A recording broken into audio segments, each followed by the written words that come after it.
Hey tout le monde, c'est Cindy et c'est parti pour un nouvel avis.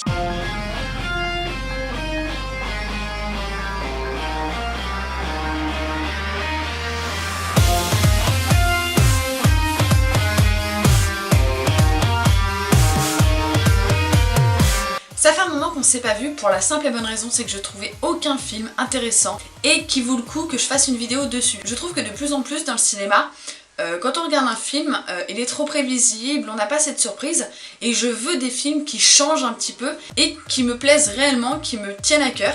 Et je veux des films voilà, qui changent de l'ordinaire tout en restant un bon film. C'est pour ça qu'aujourd'hui je vais vous présenter le film Infiltrator. Je le prononce comme ça, je sais même pas si ça se dit en anglais ou pas, on va le prononcer comme ça pendant la vidéo. Ce film aura été réalisé par Brad Foreman, il est sorti le 7 septembre 2016 au cinéma. On retrouvera dedans Bryan Cranston, Diane Kruger et John Leguizamo et encore plein d'autres. C'est un film avec pas mal de petits acteurs, mais ces trois-là sont les principaux. On va du coup poursuivre par l'histoire de ce film. L'agent fédéral Bob Mazur a pour mission d'infiltrer le cartel de drogue de Pablo Escobar. Son but, faire tomber 85 barons et une banque internationale. Son plan, s'inventer un passé, une identité, une fiancée. Le risque, le moindre faux pas lui sera fatal. Donc voilà pour l'histoire de ce film. Je vous présente Lily, elle fait sa toilette pendant que je fais ma vidéo. Tout va bien. Alors pour mon avis de ce film, comme je vous l'ai dit, je voulais vous parler de films qui me marquent, de films que je trouve original et intéressants. Et ce film, pour moi, remplit les critères à 200%. C'est simple, ce film est plutôt lent. Ça reste un film sur Pablo Escobar, entre guillemets, un cartel de la drogue très lent. Donc c'est surtout sur un principe d'histoire. C'est une infiltration douce, c'est quelque chose d'agréable à suivre. Assez complexe, mais vraiment très intéressant. Ce que j'ai le plus aimé dans ce film, c'est le fait qu'on n'ait pas de l'action tout le long. Je cherchais vraiment un film intellectuel en allant le voir et c'est vraiment ce que j'ai eu. J'ai vraiment pas été déçue là-dessus. Pareil au niveau du casting, on a un casting vraiment pas mauvais. L'acteur principal, je vous avoue que je l'avais pas vu dans beaucoup de films. On me l'a surtout recommandé dans Breaking Bad. On m'a dit que ça sortait un petit peu du personnage qu'on retrouve dans Malcolm ou dans beaucoup d'autres films. Mais je l'avais vu dans d'autres films où il avait toujours des rôles un peu importants mais sans jamais avoir un rôle principal. Et là de le voir comme ça, il m'a surprise, je suis réellement tombée amoureuse de son jeu d'acteur. Il est bon, il sait ce qu'il fait et il le fait bien, réellement. Pour poursuivre par le casting, chaque personnage rapporte une petite touche personnelle au film. Malgré que ce soit des malfrats, malgré qu'il y ait ce petit truc un peu dangereux, un peu malsain, on s'attache à ces personnages.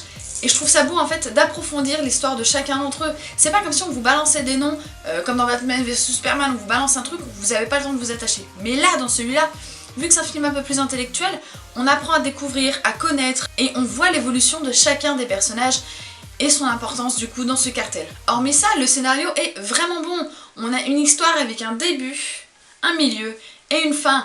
On n'a pas ce truc où on peut s'y perdre, ça reste clair, ça reste simple à regarder et c'en est vraiment agréable. Il n'y a pas un seul moment dans le film où je me suis ennuyée. Chaque moment est important parce que ça met ce petit coup de plus à se dire mais il suffit d'un faux pas. Juste un faux pas. Mais bon, à part ça, la réalisation est propre. On n'a pas de fausses scènes, de moments un peu étranges qu'on pourrait ne pas comprendre, qui n'a rien à faire là. Tout bête, dans Happiness Therapy, on a une toute petite scène où on voit Jennifer Lawrence, en pleine conversation, s'arrêter, ouvrir une bière et la siffler. Cette scène m'a marquée pour la simple et bonne raison, c'est que je ne sais pas ce qu'elle apporte au film. Et il y a pas mal de films comme ça où on a des scènes qui n'ont rien à faire dedans.